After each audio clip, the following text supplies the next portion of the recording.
Please click on subscribe button to get latest news updates from across the world.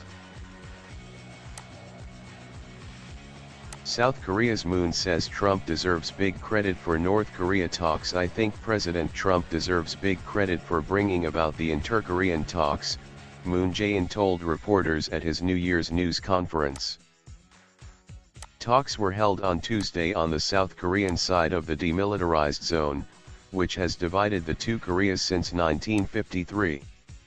Trump has also claimed that talks between the North and South likely would not have occurred without his tough rhetoric against Pyongyang.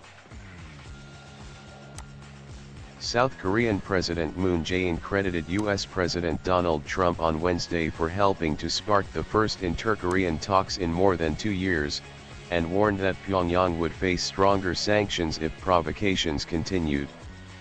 The talks were held on Tuesday on the South Korean side of the demilitarized zone, which has divided the two Koreas since 1953, after a prolonged period of tension on the Korean peninsula over the North's missile and nuclear programs.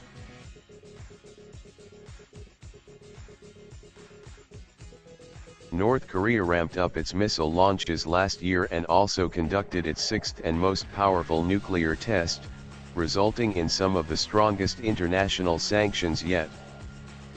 The latest sanctions sought to drastically cut the North's access to refined petroleum imports and earnings from workers abroad.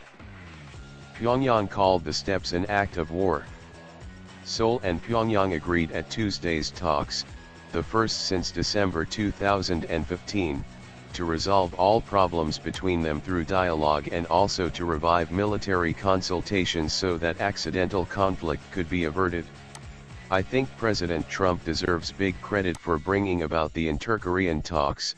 I want to show my gratitude, Moon told reporters at his New Year's news conference. It could be a resulting work of the U.S.-led sanctions and pressure. Trump and North Korean leader Kim Jong-un exchanged threats and insults over the past year, raising fears of a new war on the peninsula. South Korea and the United States are technically still at war with the North after the 1950-53 Korean conflict ended with a truce, not a peace treaty. Basic stance: Washington had raised concerns that the overtures by North Korea could drive a wedge between it and Seoul, but Moon said his government did not differ with the United States over how to respond to the threats posed by Pyongyang. This initial round of talks is for the improvement of relations between North and South Korea. Our task going forward is to draw North Korea to talks aimed at the denuclearization of the North, Moon said. It's our basic stance that will never be given up. Moon said he was open to meeting North Korea's leader at any time to improve bilateral ties, and if the conditions were right and certain achievements are guaranteed. The purpose of it shouldn't be talks for the sake of talks, he said.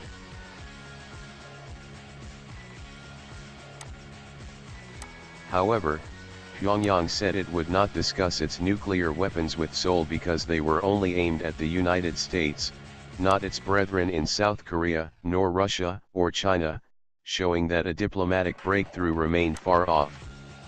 North Korea's Rodong Sinmun newspaper said all problems would be resolved through efforts by the Korean people alone. If the North and South abandon external forces and cooperate together, we will be able to fully solve all problems to match our people's needs and our joint prosperity, it said.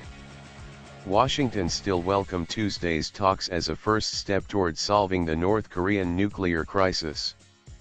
The U.S. State Department said it would be interested in joining future talks, with the aim of denuclearizing the North.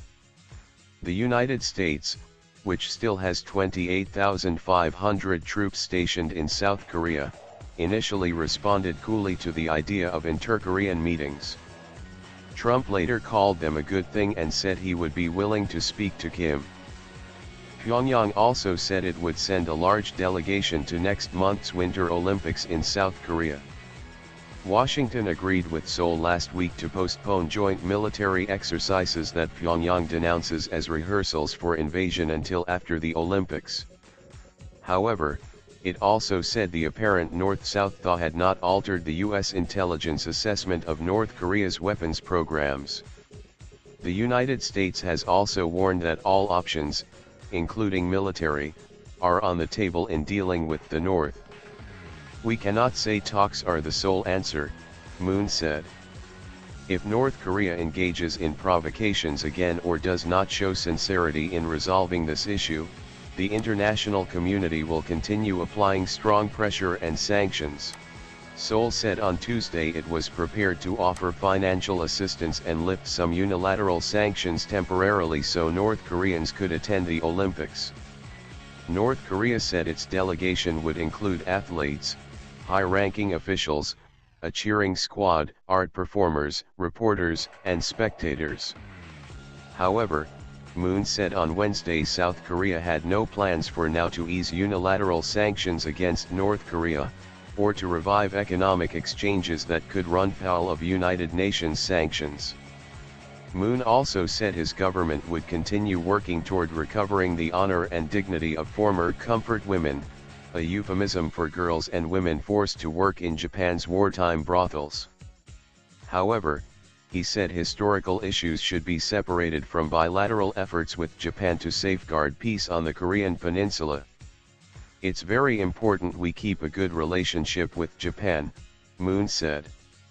On Tuesday, South Korea said it would not seek to renegotiate a 2015 deal with Japan despite determining that the agreement was not enough to resolve the divisive issue, and called for Japan to take more steps to help the women.